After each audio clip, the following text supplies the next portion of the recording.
Hello, welcome to Lemon Studios, where we talk movies, television, and wrestling. I'm, of course, the Lemon himself, Zeke Lamone, and this is my review for Now You See Me, Now You Don't. But before we get into that, let's get the house clean out of the way. Share them to leave a like. Comment below, let me know your thoughts on Now You See Me, Now You Don't. And, of course, hit that subscribe button as it helps me grow into my YouTube career. I would greatly appreciate it. Now, with all that out of the way, let's get into it, shall we? So, I originally wasn't going to do a review for this movie, simply because I haven't seen the other two. I just thought, well, this is just going to be one that I miss, even though it might make some pretty good buzz. But literally on Sunday, I woke up, made my breakfast, had my coffee, sat there. The Cowboys don't play till Monday, which is why I'm in my Cowboy gear right now, because I am recording this on Monday. Let's go ahead and give the movies a shot. Still had no intention on seeing it on that Sunday. But I was like, let's watch the first one. Let's see how it goes. Really, really good. I had a lot of fun with that first one. Would have liked a little bit more Horsemen in the first one, but hey, it is what it is. It was definitely Mark Ruffalo's movie. Then I was like, okay, well, that was fun. I'll go ahead and jump into part two. Again, that wasn't the intent. Go into it. Isla Fisher is not in it, but I can't remember the actress's name, but who replaces her, who is Lula or Lola, whatever her name is as a replacement. Turns out to be my favorite character out of the whole entire series. To be completely honest with you, I just thought she was so funny throughout the whole entire film. Very good. Probably not as good as the first one. I did get what I wanted, which was more Horsemen. But, very, very good. So, as soon as that ended, I started around 8 a.m. from Now You See Me, and then saw Now You See Me 2. It was around 2 o'clock that I finished that. And then I saw a time slot for 3 o'clock for Now You See Me, Now You Don't. And when I tell you I got in my car and I went to go see this movie, and now here we are. This is one of the most consistent franchises that I have seen, because this movie is also very, very good. I had some of the most fun I had in this movie since maybe The Naked Gun. I laughed a good chunk throughout. There is a scene in a house. You see it in the trailers, which the trailers are misleading. There's a lot of jokes that they have in the trailers that are not in the movie. I really did respect that. But anyway, you see the house in the trailer, and they're in the house, and they kind of have this back and forth because it's this ongoing bit, because it's a younger generation along with our original Horsemen, and they have these ongoing bits of like, oh, well, we just loosen it up for you. Oh, brain beats, young any day of the week. And they go tit for tat on tricks. And it is just so much fun. Like I said, it was probably the most fun I had in a theater with that scene.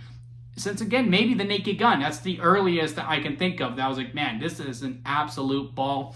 The young kids that we have bringing in, it helps that, we have 3 very, very promising young performers. And Ariana Justice and I cannot remember the guy who plays Bosco's name, actor, but again, very, very promising young crew here, and they don't get in the way of our Horsemen. Sure, it's a really good balance. It really just truly feel like an ensemble all the way through. Like, these 7 are truly leads, and no one's getting in each other's way. Everyone has their time to really, shine within the film. And, sometimes within that, when you're trying to okay, we're going to set up a new next gen, and sometimes the next gen just takes over, and you're just like, oh man, but I don't want you to get in the way of my original Horsemen that I grew to fall in love with. But yeah, no, again, everyone really balances with each other very, very well. My only main qualms with the film, because again, I had an absolute blast with this film, is that it's an ongoing problem I have within the series, is that when they're doing the plan, because I'm a sucker for magic, I'm a sucker for a heist film, I'm a sucker for, whodunit, because, at the end, it's kind of a mixture of all 3 of those things. They're explaining the trick on how they did and how they succeeded the heist.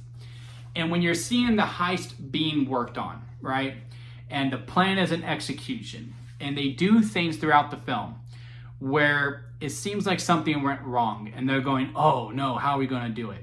But it's clear that it's just our people who are in the know of the plan within the film.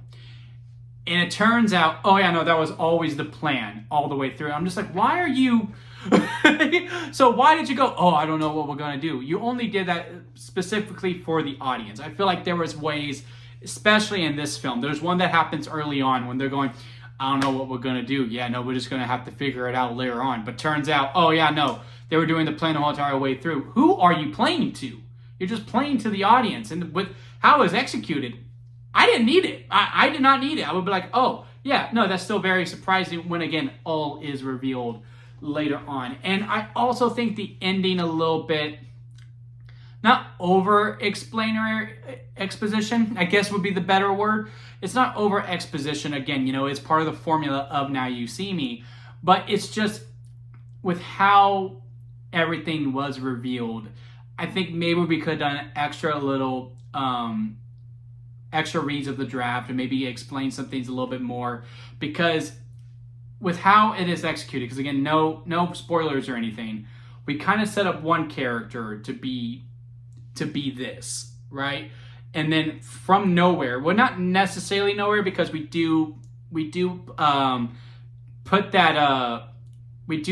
that seed in the film, but it felt very clear in the beginning. This character is supposed to be this. This is where they're supposed to be in the ending, and we kind of replace it with this other character here, and I didn't mind it. I didn't mind that we did this flip. Again, I kind of got it. But I would have liked a little bit more of an explanation of that, just to expand that a little bit more, just so that I felt more fulfilled and not necessarily that this other character got chopped to the side due to us wanting to go in another direction with another character. Again, with how it ended up, I still have fun with it. And, you know, character development and character execution, for that matter, is not one of the strengths of Now You See Me. It's all about the set pieces and the quips and, you know, the back and forth, the camaraderie between the whole entire cast. And when it does that throughout the whole way through, whether it be the villains, whether it be the good guys, it sings. And it sings very, very well. It had very good tempo. I never felt it whatsoever.